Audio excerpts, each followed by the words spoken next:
The 1,000 injuries of Fortunato I had borne as I best could, but when he ventured upon insult, I felt revenge. But you, who know so well the nature of my soul, will not suppose, however, that I then uttered a threat. At length I would be avenged. This was a point definitely settled. But the very measures with which it was resolved must be without risk. I must not only punish, but punish with impunity. I could not suffer as a result of taking my revenge, and yet Fortunato must know that he was paying, and who was forcing him to pay.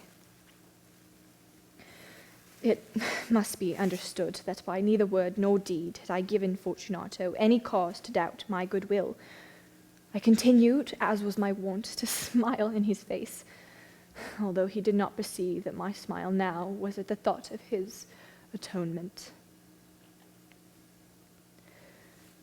He had a weak point, this Fortunato, although in other regards he was a man to be respected and even feared. He prided himself on his connoisseurship in wine. Few Italians have the true virtuoso spirit. For the most part, their enthusiasm is adopted to suit the time and opportunity to practice imposture upon British and Austrian millionaires. In painting and gemmery, Fortunato, like his countrymen, was a quack. But in the matter of old wines, he was sincere. In this respect, I did not differ from him. I was skilled in the Italian vintages myself, and bought largely whenever I could. It was about dusk one evening, during the supreme madness of the carnival season, that I encountered my friend. He accosted me with excessive warmth, for he had been drinking much. And the man wore motley. He had on tightly fitting party-striped dress, and his head was surmounted by the conical cap and bells.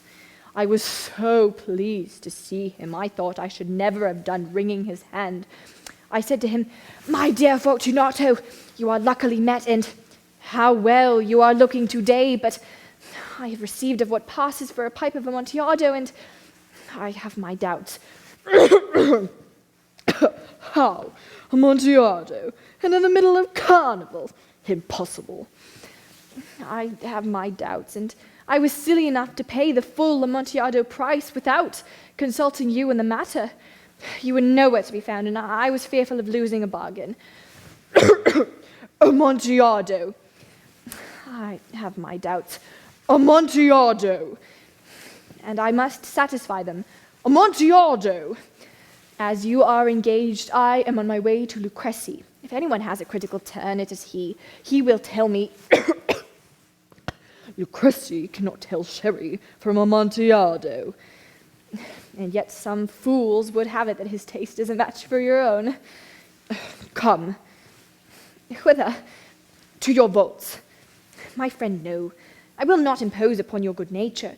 I perceive you have an engagement, and as for Lucrezi..." "I have no engagement. Come." "My friend, no. It is not the engagement, but the severe cold with which I fear you are afflicted. The vaults are insufferably damp, and the walls encrusted with nitre." "Let us go, nevertheless. The cold is a mere nothing." "Amontillado, you have been imposed upon. As for Lucrezi, he cannot tell sherry from Amontillado." Thus speaking, Fortunato possessed himself of my arm, and I suffered him to hurry me to my palazzo. When we arrived, there were no attendants at the home. They had absconded to make merry in the honor of the time. I had told them I should not return until the morning, and given explicit orders not to stir from the house. But these orders were sufficient, I well knew, to ensure their immediate disappearance, one and all, as soon as my back was turned. I took from their sconces 2 torches, and giving one to Fortunato, bowed him through several suites of rooms to the archway that led to the vaults.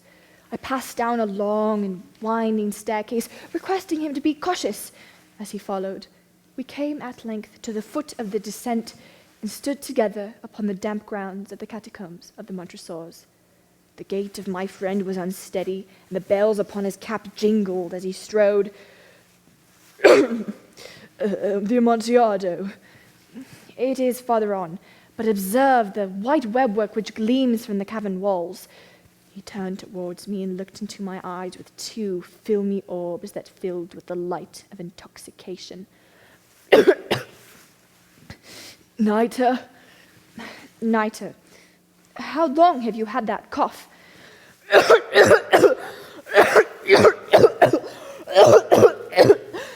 My poor friend found it impossible to reply for many minutes.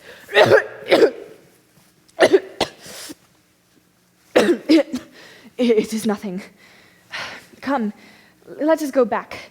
You shall be ill, and I cannot be responsible. You are rich, respected, admired, beloved. You are happy as I once was. You are a man to be missed. For me it is no matter.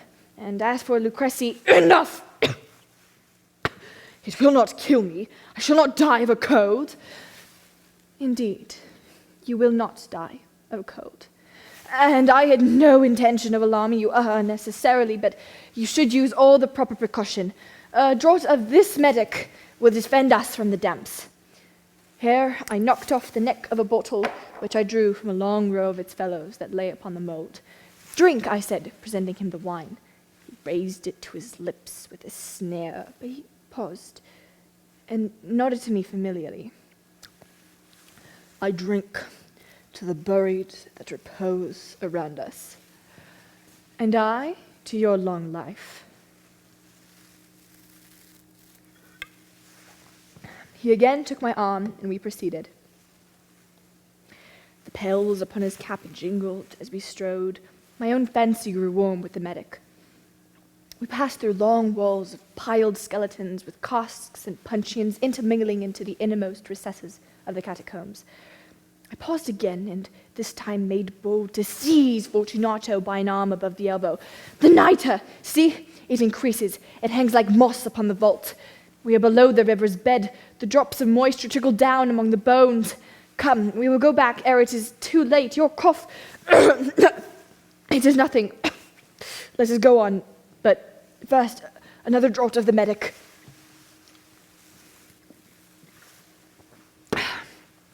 Replacing the wine beneath the cloak, he again took my arm, and we proceeded our search of the Amontillado.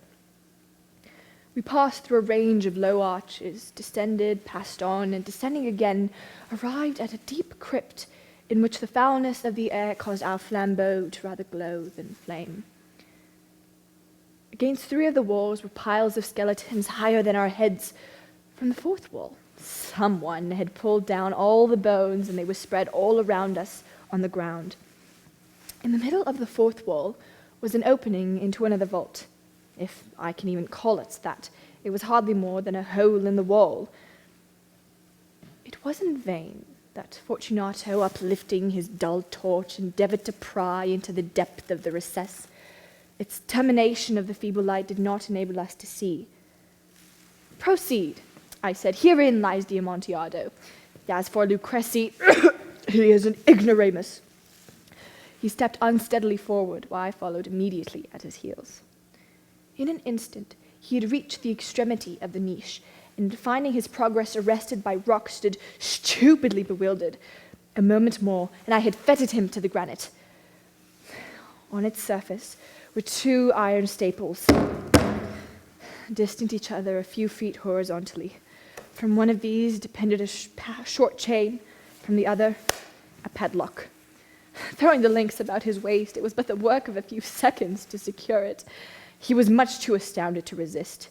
Withdrawing the key, I stepped back from the recess. Pass your hand, I said, over the wall. You cannot help but feel the nitre. Indeed, it is very damp. Once more, let me implore you to return. No? Then I must positively leave you.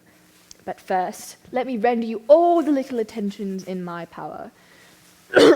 The Amontillado, gasped my friend, not yet recovered from his astonishment. True. The Amontillado. As I said these words, I busied myself among the piles of bones of which I had before spoken. Throwing them aside, I soon uncovered a quantity of building stone and mortar. With these materials, and with the aid of my trowel, I began to vigorously wall up the entrance of the niche. I had scarcely laid the first tier of masonry when I discovered that the intoxication of Fortunato had in great measure worn off. I could hear him pulling at the chain, shaking it wildly. I laid the second tier, and the third, and the fourth, and then there came from within the niche the furious vibrations of the chain. The noise lasted several minutes, during which, so that I might enjoy it with more satisfaction, I ceased my labors and sat down upon the bones.